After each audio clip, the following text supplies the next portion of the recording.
नमस्कार दोस्तों, आज है पाप विमोचनी एकादशी व्रत। तो आज के दिन अगर आप विष्णु भगवान के साथ अगर तुलसी जी की कथा भी सुनते हैं तो आपको सब पापों से मुक्ति मिलती है और इसी के साथ उस एकादशी का व्रत का फल भी दुगना मिल जाता है। तो आइए हम सुनते हैं तुलसी जी की कहानी जो कि एकादशी के दिन सुनी जाती है। तो एक बहन और उसके 7 भाई थे। सातों भाइयों की शादी हो गई थी। बहन सबसे छोटी थी और भाभीियों के आ जाने के कारण उसने कभी घर का कोई कार्य नहीं किया जाता है, न ही कभी भाभीियों ने ही सिखाने की इच्छा रखी। उसके माँ बाप बेचारे बूढ़े हो गए थे, अतः उनकी बात कोई नहीं सुनता था। अब इसी के साथ जैसे चलते चलते इतना होने पर अब वह बहन बड़ी हो गई तो वह कोई काम नहीं करती, परंतु वह बचपन से ही तुलसी जी की पूजा करती थी। अब बड़े होने पर भी वह रोज तुलसी जी की पूजा करना, तुलसी क्यारे को लीपना, तुलसी क्यारे को सजाना इत्यादि काम बड़े मन से करती थी।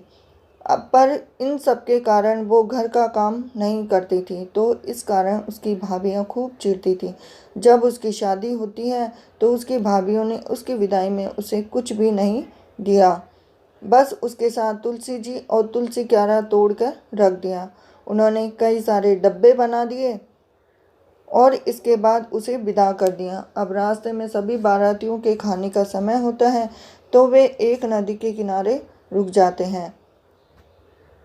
अब वहाँ पर रुकने पर बहू सब खोल कर देखती है तो उसमें तुलसी जी का क्यारा, तुलसी जी के मांजरे, पत्तियाँ, तने इत्यादि सामान था।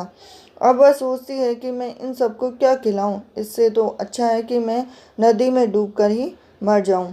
अब यह सोचकर वह अपने ससुराल से कहती है, ससुर जी से कहती है कि मैं नहाकर आप सबको खाना खिलाती हूँ, और वह तुलसी जी का नाम लेकर नदी में डूबने के लिए उतरती है।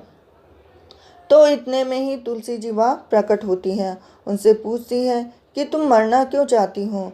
तो वह कहती है कि मैं दिन भर तुलसी जी को ही पूछती थी, तो मेरी भाभीियों ने मेरे साथ केवल तुलसी जी और तुलसी क्यारा बांधा है, और मेरे ससुर जी बारात को खाना खिलाने को बोल रहे हैं, तो मैं कहाँ से खाना लाऊं, इसीलिए मैं मरना चाहती हूँ। तो तुलसी जी कहती हैं कि तू जा, तेरे पास सब चीज़ें हैं, जा सबको खाना खिला। तब वह बहन नदी से नहा कर आती है और फिर सामान खोलकर देखती है तो तुलसी के पत्ते पूड़ी पापड़ी बन जाते हैं और ईंटें और मलबा मिठाई और नमकीन बन जाते हैं।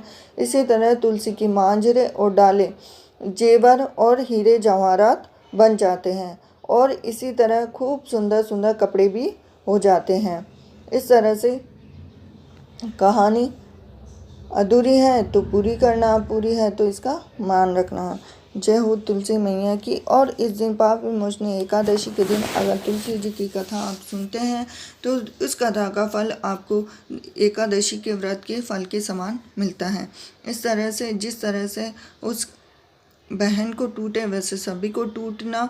हे तुलसी मैया, इस कहानी को सुनने व हुक्कारा देने वालों की हर मनोकामना पूरी करना। और इस कथा को सुनने मात्र से ही धन की बारिश हो जाती है। तो आशा करती हूँ कि आपको ये तुलसी जी की कथा अवश्य पसंद आई होगी। अगर वीडियो पसंद आया हो तो वीडियो को लाइक कीजिए, चैनल को सब्सक्राइब कीजिए और बेल आइकन को ज़रूर दबा देना, क्योंकि एक लाइक से मुझे मिलती है मोटिवेशन आपके लिए और भी बेहतर वीडियो बनाने के लिए। और साथ ही साथ हिंदू सभ्यता के सारे व्रत, त्योहार, तीज, पूजा विधि और कथा के लिए आप बने रहिए रीना किचन हिंदी पे। मिलती हूँ आपसे नेक्स्ट वीडियो में। जय तुलसी मैया की। हरे कृष्णा।